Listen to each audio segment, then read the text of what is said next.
හරි දැන් අපි මේ වීඩියෝෙන් කතා කරන්නේ data mining වල data cube ගාන හදන්නේ කොහොමද කියලා. හරිද? data cube ගානේදී අපිට ගානේ දෙන්න පුළුවන් මෙහෙම. හරිද?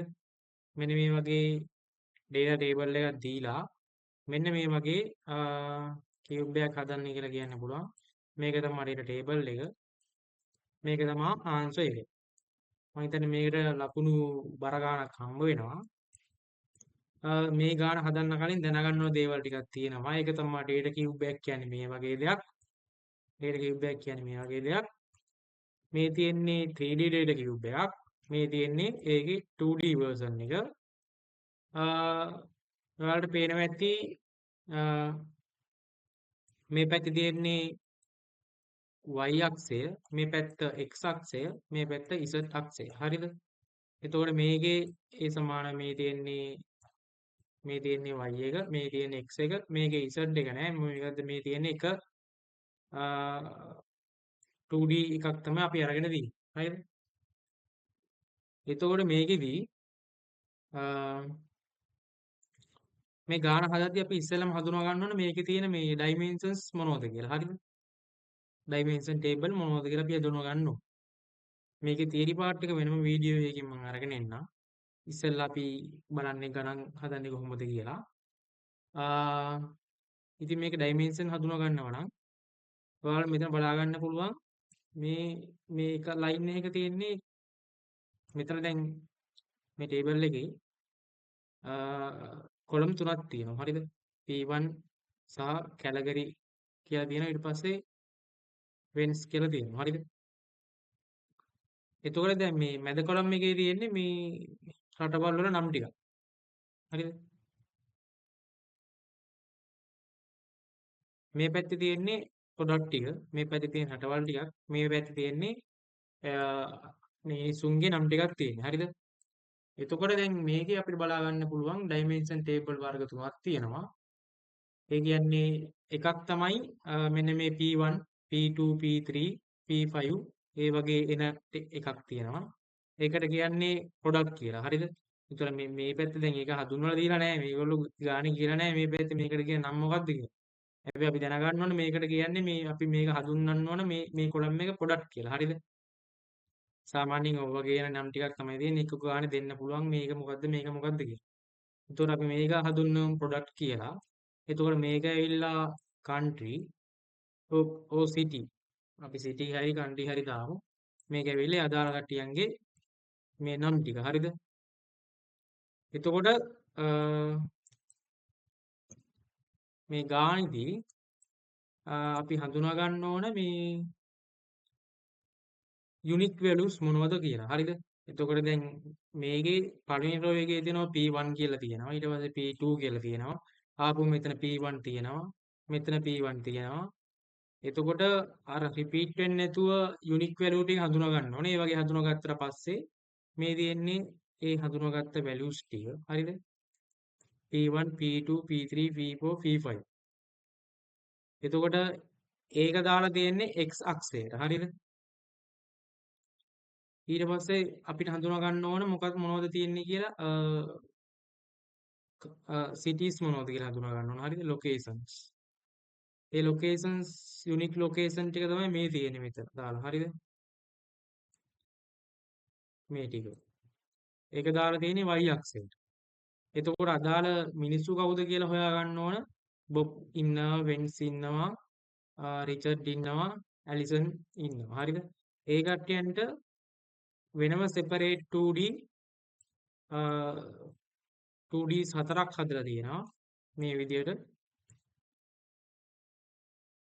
ඒතකොට අපි ගාන හදද්දිත් කොහොම දැන් අපි තීරණය කරන්න ඕන x අක්ෂයට ගන්නෙ මොකද්ද y අක්ෂයට ගන්නෙ මොකද්ද x අක්ෂයට ගන්නෙ මොකද්ද සහ මේ separate 2Ds වලට ඒ කියන්නේ z අක්ෂයට දාගන්න අයගේ නම් මොනවද කියලා. හරිද? dimensions මොනවද කියලා. එක්ක ඔයාලට දැන් මෙතන තිබුණේ මේ අපි දැන් මේ ගානේදී දාලා තියෙන්නේ මේ y අක්ෂයට දාලා තියෙන්නේ products ටික P1 ටික. හරිද? P1 P2 ඒ ටික. ඔයාලගේ තීරණය තමයි ඔයාලට එක්ක මෙතන එහෙම දාගන්න පුළුවන්. P1 P2 y අක්ෂයට ප්‍රොඩක්ට් එක y අක්ෂයට දාගන්න පුළුවන්. එහෙම නැත්නම් ප්‍රොඩක්ට් එක දාගන්න පුළුවන් මේ x අක්ෂයට. හරිද? එහෙම නැත්නම් මේ z අක්ෂයට දාගන්න පුළුවන්. ඒක ඔයාලා තීරණය කරන්න. හරිද? සාමාන්‍යයෙන් කරනවා නම් මේක ඉස්සෙල්ලම තියෙන P1 ඊට පස්සේ තියෙන මේ ලොකේෂන් ටික ඊට පස්සේ නම් ටික තියෙනවා. මේ මෙහෙම පටන් ගන්නකොට ඉස්සෙල්ලම තියෙන්නේ මේ ප්‍රොඩක්ට් ටිකනේ. ප්‍රොඩක්ට් ටික අනිවාර්යයෙන්ම මේ පැත්තට දාන්න. y අක්ෂයට දාන්න. හරිද? ඊට පස්සේ දෙවෙනිට එන කොලම් එක තියෙන්නේ. ඒ තියෙන්නේ ලොකේෂන් ටිකනේ. ඒක දාන්න x අක්ෂයට. හරිද? ඊට පස්සේ තුන්වෙනි එන ටික දාන්න මෙන්න මේ z අක්ෂයට. හරිද? කොහොම දාගත්තට ඔය විදිහට තමයි දාගන්නේ. ඊට පස්සේ මම මේ කියලා දෙන්නම් මේ එතකොට මේ තියෙන්නේ එක සෙල් එකක්. හරිද? මේකට කියන්නේ එක සෙල් එකක් කියලා කියන්නේ. හරිද? මේ data cube එකේ කොටස් හතරක් තියෙනවා. හරිද? sorry කොටස් නෙමෙයි මේකේ දැනගන්න ඕන කොටස් ටිකක් තියෙනවා. හරිද? ඒ කියන්නේ මෙන්න මේකට කියන්නේ මේ බේස් සෙල් එක කියලා. හරිද? මේ තියෙන්නේ බේස් සෙල් කියලා. ඊට පස්සේ මෙන්න මේ යට කොටසට කියන්නේ ඇග්‍රිගේට් සෙල් කියලා. හරිද? මේ පැත්තට කියන්නේ මේ දාලා තියෙන්නේ බ්‍රාන්ච් කියුබොයිඩ් එක කියලා. මේකට කියන්නේ ඇපෙක්ස් කියුබොයිඩ් කියලා. සමහරවිට මේ කොටස් නම් කරන්න කියලා අහන්න පුළුවන්. සාමුතු විදියට ප්‍රශ්න අහන්න පුළුවන්. දැන් මේ එක 2D ටේබල් එකක් ගත්තට පස්සේ මෙන්න මේ වැලියුස් ටික දාන විදිය මම කියලා දෙනවා ගාන හදනකොට. හරිද? එතකොට ප්‍රශ්නේ තියෙන්නේ මෙන්න මේව ගත්තේ කොහොමද කියලා. හරිද? මේ වරන් තියෙන්නේ මෙන්න මේ ටිකේ මේ රෝ එකේ එකතුව තමයි මේ 47 කියලා තියෙන්නේ. හරිද? මේ රෝ එකේ එකතුව තමයි මේ 48 කියලා තියෙන්නේ. මේ රෝ එකේ එකතුව තමයි 44 කියලා තියෙන්නේ. ඊට පස්සේ මෙහෙම පල්ලෙහාට එකතු කරගෙන යනවා. මේ රෝ එකේ එකතුව මේක, මේ රෝ එකේ එකතුව 29යි. sorry මේ කොලම් එකේ එකතුව 26යි. ඔහොම ගියාට පස්සේ මේ ටිකේ එකතුව බලා ගන්න පුළුවන්. ඊට පස්සේ මෙතන 139 ඇපෙක්ස් කියුබොයිඩ් එක අරන් තියෙන්නේ. අපි හිතමු දැන් මේක වැලිඩේට් කරගන්නත් මේ විදිහින් පුළුවන්. මෙන්න මේ ටික ඔක්කොම එකතු කරලා එන උත්තරේ මේ ටික ඔක්කොම එකතු කරලා එන උත්තරේ මේ 139 වෙන්න ඕන. හරිද? ඒ කියන්නේ 47යි 48යි 44යි එකතු කරාට පස්සෙත් එන්නේ 139. 33යි 29යි ඔය රෝ එක එකතු කරාම එන්නේ 139. හරිද? එහෙම උත්තරයක් තමයි එන්න ඕනේ. එතකොට ඔය 2D 3D කියුබ් එකේ 2D කැලලක් ගත්තොත් මෙන්න මේ විදිහට තියෙන්නේ. ඔයාලා දන්නවා දැන් මේකේ යට තියෙන්නේ ඇග්‍රිගේට් සෙල් එක, මේ පැත්තේ තියෙන්නේ කියුබොයිඩ් බ්‍රාන්ච් කියුබොයිඩ් ටික. මේකට කියන්නේ බේස් සෙල් එක. මේ 2D කැලල ඇපෙක්ස් කියුබොයිඩ් එක. එතකොට දැන් අපි කිව්ව මෙතන අර පොඩි කැලලකට කියන්නේ සෙල් එකක් කියලා. හරිද? සෙල් වර්ග කොටස් දෙකක් තියෙනවා. අපි දැන් කතා කරා. සෙල් වර්ග කොටස් දෙක තමයි බේස් සෙල් එකයි ඇග්‍රිගේට් සෙල් එකයි.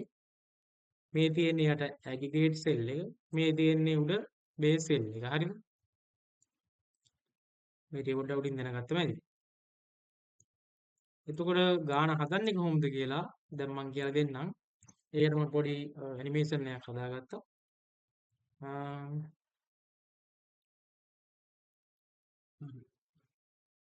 මේක තමයි හදාගත්ත ඔයාලට ලේසි වෙන්න හදාගත්ත පොඩි ප්‍රසන්ටේෂන් එකක් වගේ ඇනිමේට් එකක් මේක හදාගත්තේ ක්ලෝඩ් එකෙන්. මේකේ මේ වම් පැත්තේ තියෙන්නේ අර මම ඉස්සෙල්ලා පෙන්නුවා මේ ටේබල් එක. හරිද? කලින් පෙන්නපු ටේබල් එක තමයි මේ තියෙන්නේ. මේක තමයි අර වෙන වෙනම 2D cubes වගේක් තිබුණේ. හරිද? 2D cube පහක් තිබුණේ කලින් පෙන්නපු වීඩියෝ එකේ. අර කලින් පෙන්නපු කොටසේ මේ තියෙන්නේ ඒ පහ. හරිද? මේවට වැලියුස් දාන විදිය තමයි දැන් මම කියලා දෙන්නේ. හරිද? එතකොට බලන්න මේකේ දැන් මේ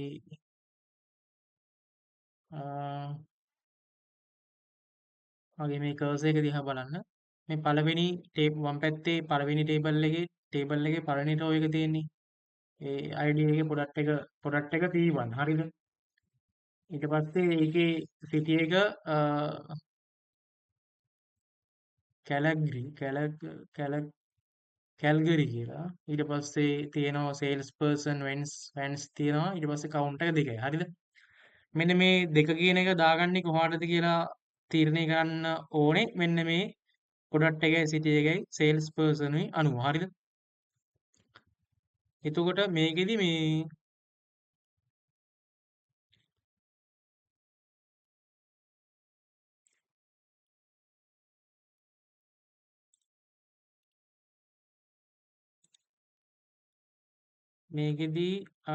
මෙතන මම පෙන්වන්නේ මෙතන මේකම තමයි තියෙන්නේ. හරිද? මේ ඉස්සෙල්ලා ඉන්නේ වෙන්ස් ඉන්නවා. ඊට පස්සේ බොබ් එක ඉන්නවා. බොබ් ඊට පස්සේ රිචඩ් ඉන්නවා. ඊට පස්සේ ඇලිසන් ඉන්නවා. හරිද? එතකොට මේකම තමයි මෙතන මේ හදලා තියෙන්නේ. හරිද? පළවෙනි ටේබල් එක මේ තියෙන්නේ වැන්ස්. ඊට පස්සේ බොබ්ස්ගේ ටේබල් එක. ඊට පස්සේ රිචඩ්ගේ ටේබල් එක. මේ තියෙන්නේ ඇලිසන්ගේ ටේබල් එක. හරිද? අවසාන ටේබල් එක මෙතන තියෙනවා. මේ ඔක්කොගෙම එකතුව තමයි මේ ටේබල් එකට යන්නේ. ඊට පස්සේ මෙන්න මේ ටේබල් එකේ වම් පැත්තේ තියෙන ටේබල් එකේ data අපි data cube එකට දාන්න ඕන. දකුණු පැත්තේ තියෙන data cube එකට දාන්න ඕන. එතකොට මේ දෙක කියන එක දාන්නේ කොහෙද? මේනම ටේබල් එකට දාන්නේ. දෙක කියන වැලියු එක දාන්න ඕනේ. දැන් මෙතන ඉන්නේ ඉස්සෙල්ලාම වැන්ස් නේ. එහෙනම් වැන්ස්ගේ ටේබල් එකට අපි දෙක දාන්න ඕන. හරිද? වැන්ස්ගේ ටේබල් එකේ දෙක කොහාටද දාන්නේ? ප්‍රොඩක්ට් එක P1 වෙන්න ඕන. ඊට පස්සේ සිටි එක කැටගරි වෙන්න ඕන. හරිද? ප්‍රොඩක්ට් එක P1 කියන්නේ මෙන්න මේ ටේබල් එකේ. එතකොට සිටි එක කියන්නේ මෙන්න මෙතන. හරිද? මෙන්න මෙතන. ඒතර මෙතනට තමයි මේ ඔය දෙක කියන එක වැටෙන්න ඕන. මම මේ ටේබල් එකේ පළවෙනි රෝ එක ක්ලික් කරාට පස්සේ දෙක වැටුණා මෙතනට. දැක්කද? දෙක. හරිද? එතකොට ඒ ටේබල් එකේ ඔන්න ඔය විදිහට පළවෙනි රෝ එක ඇතුළත් කරන්න පුළුවන්. මෙන්න මේ වැන්ස්ගේ ටේබල් එකේ මෙන්න මේ අදාළ පොයින්ට් එක. හරිද? එතකොට මෙන්න මේ මම හදපු ඇනිමේෂන් එකේ හින්දා තමයි මෙහෙම ක්ෂණික උත්තරේ දාපු ගමන් මෙතන මෙහෙම එන්නේ. නැත්තම් ඔයාලා මේ කරන්න ඕනේ මෙන්න මේ ටෝටල් එකයි මේ ටෝටල් ලයින් එකයි x එකයි y එකයි හොයන්න ඕනේ පස්සේ. මේ මැද තියෙන මේවට වැලියුස් දාගත්තට පස්සේ අවසානයේදී කරන්න ඕනේ මේ ටික. හරිද? හරි. ඊට පස්සේ දෙවෙනි රෝ එකට ගියාට පස්සේ මෙයා ඉන්නේ වෙන්ස්ගේ ටේබල් එකේමයි. එතකොට P2 කොලම් එකේ සිටි එක කැලගිරි. එතකොට එයා එන්නේ මෙතනට. හරිද? මෙන්න මෙතනට එන්නේ. බලමු මෙතනට එයිද කියලා. හරි. එතකොට 4 කියන එක ආවා මෙන්න මෙතනට. හරිද? ඊට පස්සේ මේකේ මේ P 1 කියන වැලියු එකේ එන්නේ ප්‍රොඩක්ට් එක P3 සිටි එක කැලගිරි. මෙයා වෙන්ස්මයි P3 මෙතන ඊට පස්සේ සිටි එක මෙතන මෙන්න මෙතනට ඒක එන්නේ. හරිද? බලමු මෙතනට එනවද කියලා. හරි. 1 2 4 1. හරිද? ඔය විදිහට ආවා. ඊට පස්සේ මම මෙන්න මෙතන තියෙන වැලියු ටික ඔක්කොම මේ විදිහට දාගන්නවා. හරිද?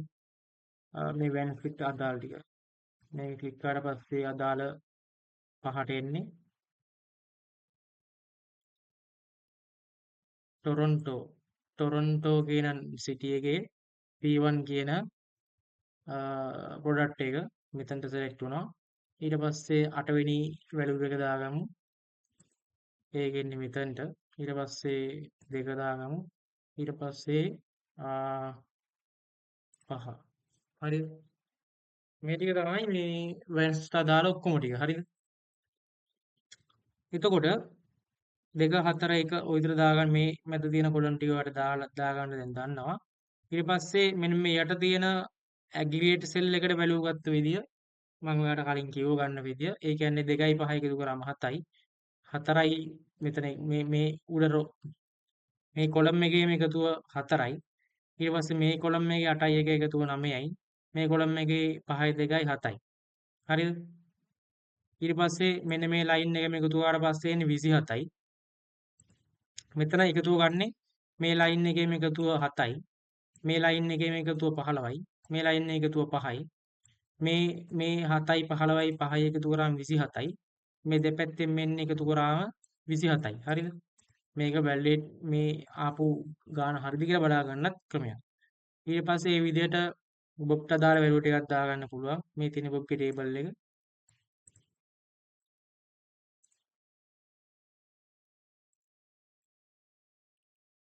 ඔන්න ඔය විදිහට දාගන්න පුළුවන්. හරිද? ඊට පස්සේ රිචඩ් ගේ අදාළ ටික ටේබල් වැලියු ටිකක් දාගමු. මේ තියෙන රිචඩ් ගේ ටේබල් එකේ වැලියුස් පුරන විදිය. ඊට පස්සේ ඔක්කොම ටික කොහොමද දාගමු. හරි. දැන් ටේබල් ටික ඔක්කොම ටික දාගෙන ඉවරයි. හරිද? එතකොට ඒ කියන්නේ මෙන්න මෙහෙම. ඒ කියන්නේ දැන් මෙන්න මේ ටික අපි දාගත්තා. මෙන්න මේ ටික අපි දැන් දාගත්තා. හරිද? මේ ටික අපි දාගත්තා. මං කියන්නේ මං අර පස්සේ හොයන්නේ කිව්වේ මෙන්න මේවා. හරිද? පස්සේ එකතු කරන්නේ කිව්වේ මේවා. මේ තියෙන්නේ මෙතන. දැන් ඔයාලට තියෙන්නේ අර මං මේ ගානේ කියලා මේ පළවෙනි ටේබල් එකේ නම් කියලා දුන්නා. මේ වැලියු ටික දාගන්න. ඊට පස්සේ බොබ්ගේ ටේබල් එකේ මේ වැලියු ටික තෝරගන්න. මේ උඩ ලයින් එක තෝරාට පස්සේ මේ ලයින් එකට එනවා උත්තරේ. හරිද? ඊට පස්සේ මෙතන වැලියු ටික දාගන්න. මේකේ වැලියු ටික දාගන්න. ටෝටල් එක හොයාගත්තට පස්සේ මෙතන තියෙන්නේ ඇපෙන්ඩික්ස් කී එක වැලියු එක තියෙනවා. මේ කහ පාටින් තියෙන ඇපෙන්ඩික්ස් වැලියු එක. ඊට පස්සේ මේ ටේබල් එකේ මේ මම ඔයාලට පෙන්නනවා මෙතන මේ තියෙන්නේ. හරිද?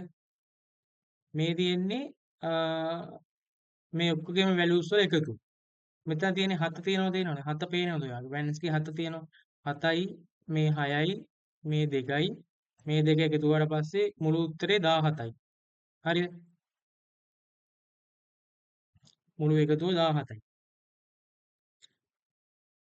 එතකොට මෙන්න මේ මේ ලයින් එක තියෙනවනේ මේකයි මේක 3යි මේකේ පළවෙනි එකේ මොකුත් නැහැ. මේකෙත් නැහැ. එතකොට මේ හැම ටේබල් එකකම මුදුනේ තියෙන කොනේ වම් පැත්තේ මුදුනේ තියෙන වැලියු එක වල එකතුව මෙතන 3යි. හරිද? එතකොට මෙතන 4යිලා තියෙන්නේ මේ ටේබල් එකේ 2යි මෙන්න මේ ටේබල් එකේ 2යි එකතු වෙලා. හරිද? 4යි. 7යිලා තියෙන්නේ මෙන්න මේ ටේබල් එකේ මෙතන වැලියු එකක් නැහැ. මේ 3යි මෙන්න මේ 3යි. එතකොට මෙතන මේ 7යි 3යිලා තියෙන්නේ එහෙමයි. මෙතන මේ 7යිලා තියෙන්නේ මෙතන තියෙන 5යි මෙතන තියෙන 2යි එකතු වෙලා. හරිද? එතකොට මෙතන තියෙන 7යි මෙතන තියෙන 6යි මෙතන තියෙන 2යි මෙතන තියෙන 2යි මෙතන ඒ ටික එකතු වුණාට පස්සේ 17 එන්නේ. හරිද? සහ මෙන්න මේ රෝ එක එකතු වුණාට පස්සෙත් එන්න ඕනේ 17. ඒක අර මේ ටේබල් එකේම අර වැලිඩ් කරගන්න පුළුවන් විදිය අපිටම වෙරිෆයි කරගන්න පුළුවන්. හරිද? ওই විදියට මේ හැම එකක්ම ගන්න ඕනේ. මෙන්න මේ ටේබල් එක අනිවාර්යයෙන්ම අපි හදා ගන්න ඕන ටෝටල් එක. හරිද? අන්තිමට මෙතන 27යි 30යි 38යි 16යි එකතු කරාට පස්සේ එන්න ඕන 111 කියලා එන්න ඕන. හරිද? ඒ 111 මෙන්න මේ ටේබල් එකේ මෙන්න මේ වැලියුස් එකතු කරාම එන්නත් ඕන. මෙන්න මේ කොලම් එකේ මේ තියෙන වැලියුස් එකතු කරාම එන්නත් ඕන 111. මේ 111 එනවා කියන්නේ අපේ මේ ඩේටා කියුබ් එක අපි හරියට හදාගෙන තියෙනවා. හරිද?